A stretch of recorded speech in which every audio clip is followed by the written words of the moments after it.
Bonjour et bienvenue dans cette petite vidéo gratuite qui a pour thème le process de création de symptômes et les différents modes d'intervention possibles dans l'univers de l'hypnose. Alors, en préambule de cette vidéo, je tiens absolument à préciser que ce que vous allez découvrir là n'est en rien une réalité absolue. D'ailleurs, on peut se demander dans notre domaine de l'accompagnement s'il existe une certaine forme de consensus, quels que soient les outils que nous employons. En tout cas, à travers ces 10 années d'expérience dans l'hypnose, ma façon de regarder les problématiques des clients s'est structurée un peu de cette façon-là. Alors c'est pas vrai dans 100% des cas, mais dans la majorité des cas, c'est vraiment une façon d'observer la problématique qui peut nous faciliter finalement la prise en charge lorsque l'on est parfois un peu perdu dans les méandres des discours des consultants. Moi, j'ai cette croyance que quels que soient les outils que nous utilisons, la psychothérapie, de la PNL, de l'EFT, de l'hypnose, les thérapies cognitivo-comportementales, finalement, les analyses qui sont faites des problématiques des clients ne sont finalement que des grilles de lecture. Et donc là, je vais simplement vous délivrer ma grille de lecture. Vous prenez ce qui vous semble avoir du sens pour vous et vous laissez le reste, évidemment. Le prérequis absolu pour comprendre toute cette mécanique que je vais vous présenter, c'est le fonctionnement cérébral. Alors là, je m'appuie un peu sur des travaux en neurosciences qui ont pu être faits, mais en fait, le cerveau, c'est principalement une machine à acquisition. C'est une machine à apprendre. Et pour que l'apprentissage se fasse le plus vite possible, il va s'appuyer sur une capacité de généralisation de l'apprentissage avec comme objectif derrière la survie de l'espèce et ce qui va dicter nos comportements en fonction potentiellement du danger. On est bien sûr sur quelque chose de très archaïque qui va être soit fuir, soit combattre, ou dans le pire des cas, se figer, et c'est des choses qu'on peut rencontrer. Une fois qu'on a bien compris ça, et notamment cette notion de généralisation qui est extrêmement importante, et j'aime bien donner cet exemple finalement quand on est tout petit bébé et qu'on arrive à comprendre qu'un plateau carré horizontal avec 4 pieds, c'est une table et que ça sert à manger ou à poser des objets, eh ben finalement on n'a pas besoin d'apprendre de façon très technique qu'un plateau rond avec un pied central, c'est également une table et que du coup on peut en faire le même usage. Il y a cette espèce de généralisation de l'apprentissage qui va se faire. Alors c'est très utile, hein, cette capacité de généraliser l'apprentissage, parce que ça va permettre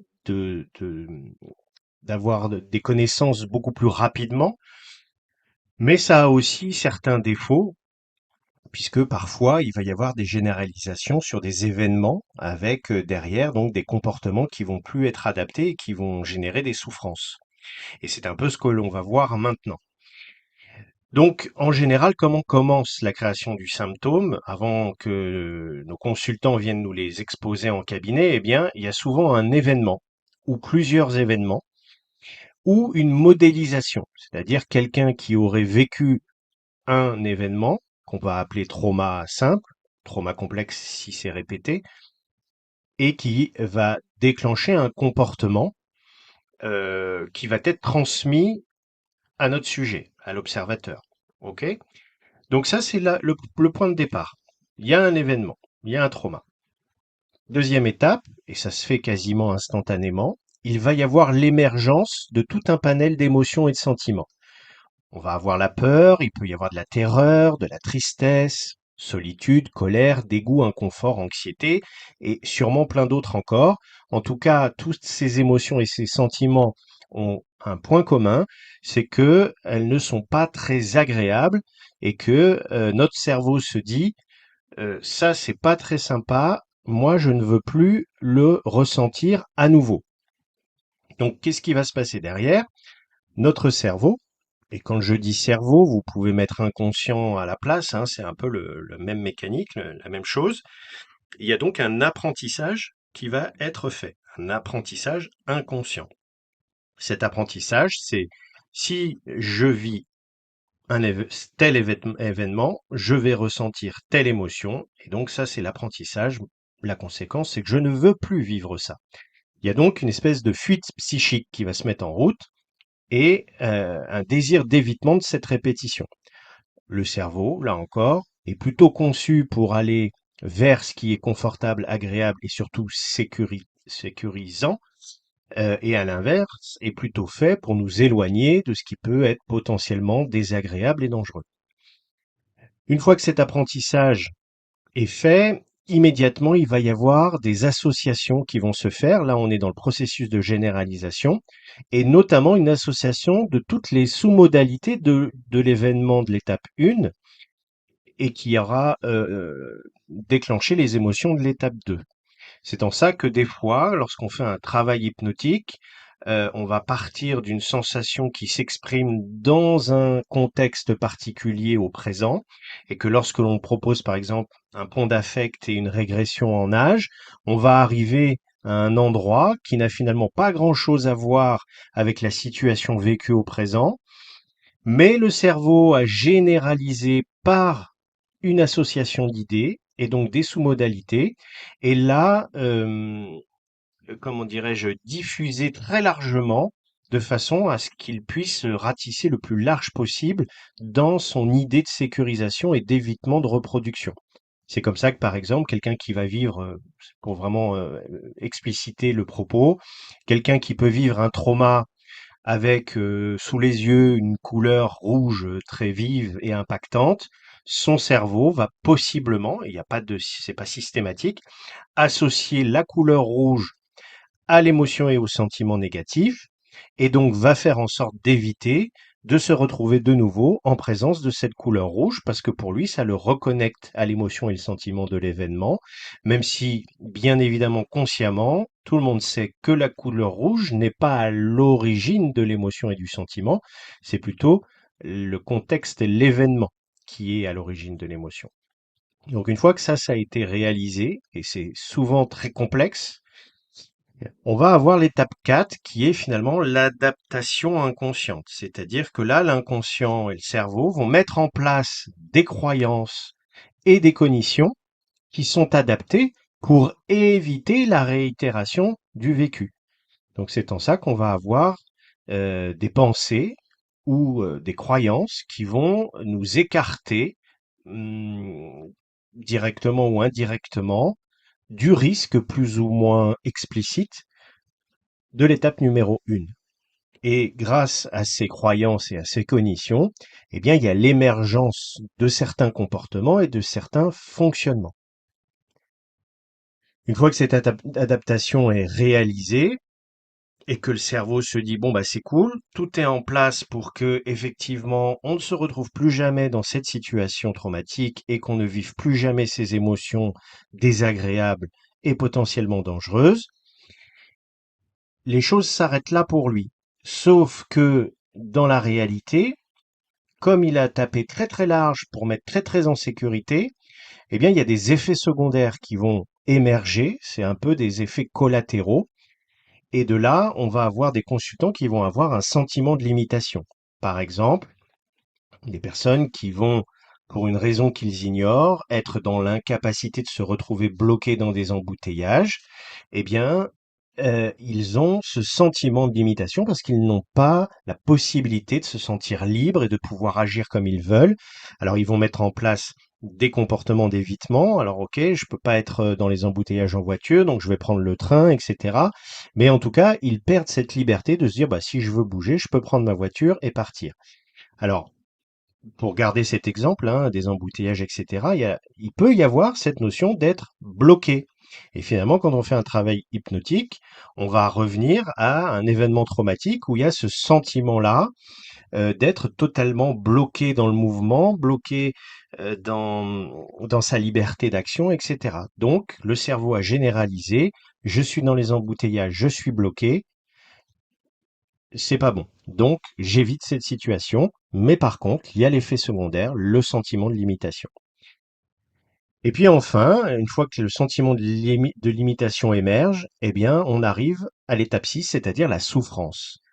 Là, le consultant a pris conscience qu'il est limité, parce que dans l'exemple que je vous donne de la limitation par rapport à la claustrophobie dans les embouteillages, il peut ne pas y avoir la prise de conscience de la limitation, et dans ce cas-là, il n'y a pas la souffrance. Ces gens-là, en général, on ne les voit pas en cabinet, ils ne viennent pas jusqu'à nous, parce que leur comportement d'évitement ou leur comportement palliatif vont largement leur suffire, et donc ils ne se rendent pas compte qu'ils sont limités.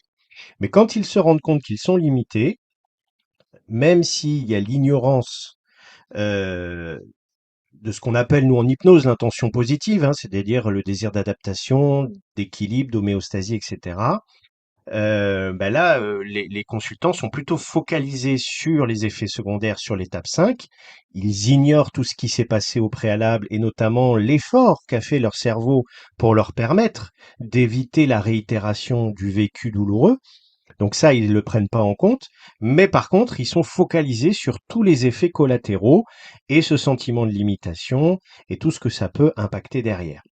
Donc une fois qu'on a bien compris ce cheminement et ce schéma, bah évidemment, nous, dans notre métier, on a différents protocoles.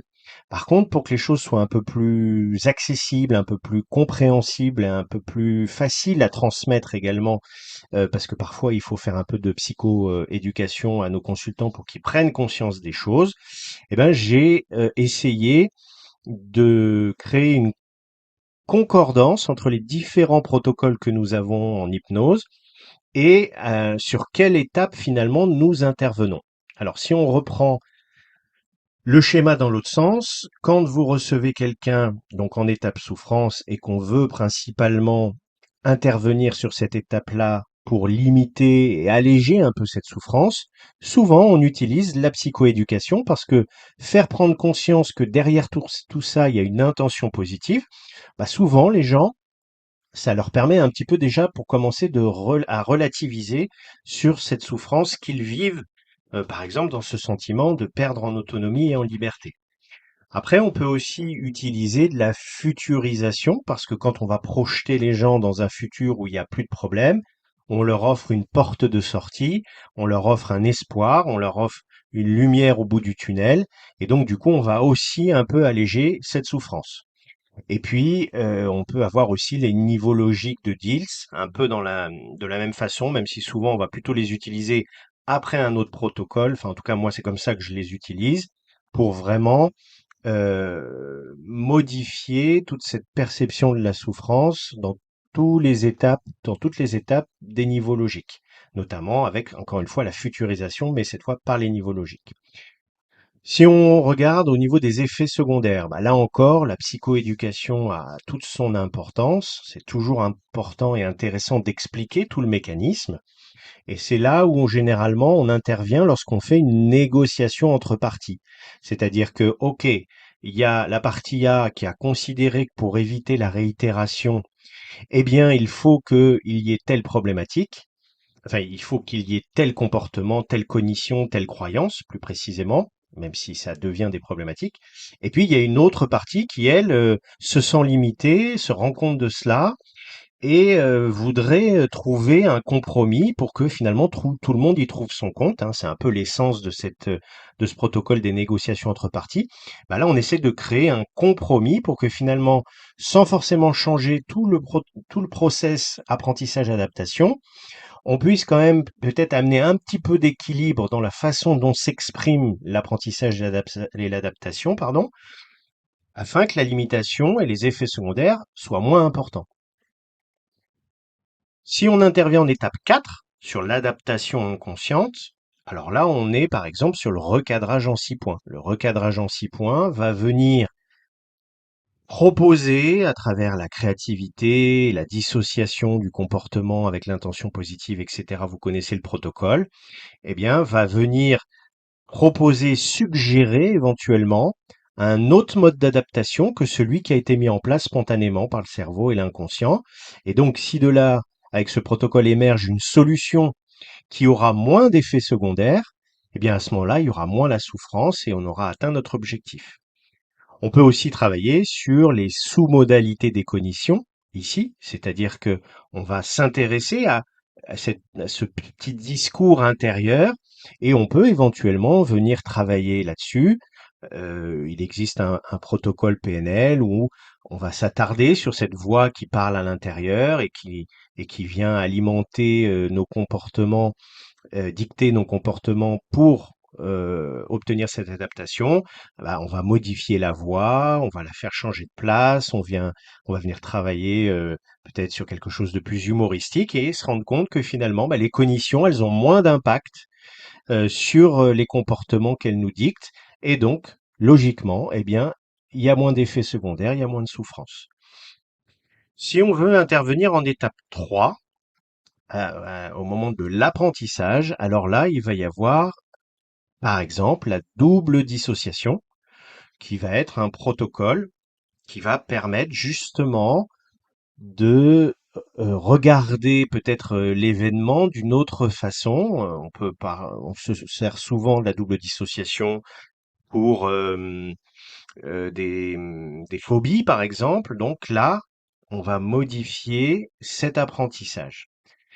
On peut aussi avoir le travail des désactivations d'encre, c'est-à-dire que euh, l'événement est ancré dans l'apprentissage. En tout cas, les émotions, etc., sont ancrées au niveau de l'apprentissage, au niveau des sous-modalités, etc.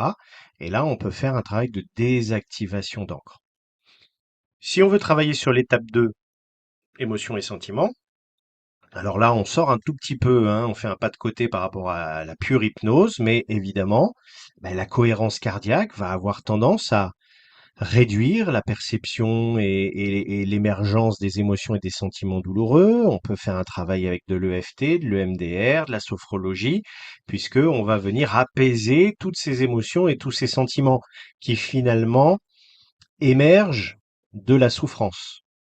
Alors, ce ne sont pas les émotions et les sentiments qui sont directement en lien avec l'événement, ce sont des nouvelles émotions et des nouveaux sentiments qui sont le résultat de la souffrance. Donc, il aurait peut-être fallu ici que ça soit transposé en étape 7, mais en tout cas, cette liste d'émotions et de sentiments qui sont la suite logique des événements, on va les retrouver quand la souffrance émerge. Donc voilà, j'ai mis ici, mais vous avez compris.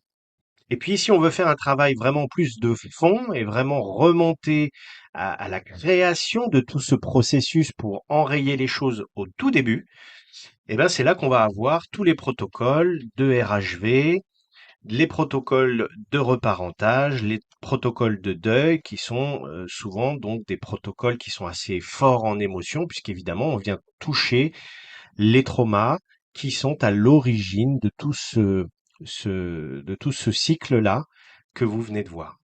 Donc, j'espère que ça vous permet d'y voir peut-être parfois un peu plus clair, parce que je sais que quand je suis sorti de formation, moi, il y a 11 ans maintenant, bah, tout ça était un peu flou, j'étais un peu perdu, et j'ai voulu essayer de formaliser ça de façon la plus simpliste et simple possible, de façon peut-être à ce que vous ayez déjà une carte mentale un peu plus accessible et que ça soit aussi plus simple pour pouvoir justement faire cette fameuse psychoéducation qui est très important quand on travaille sur les étapes 5 et 6.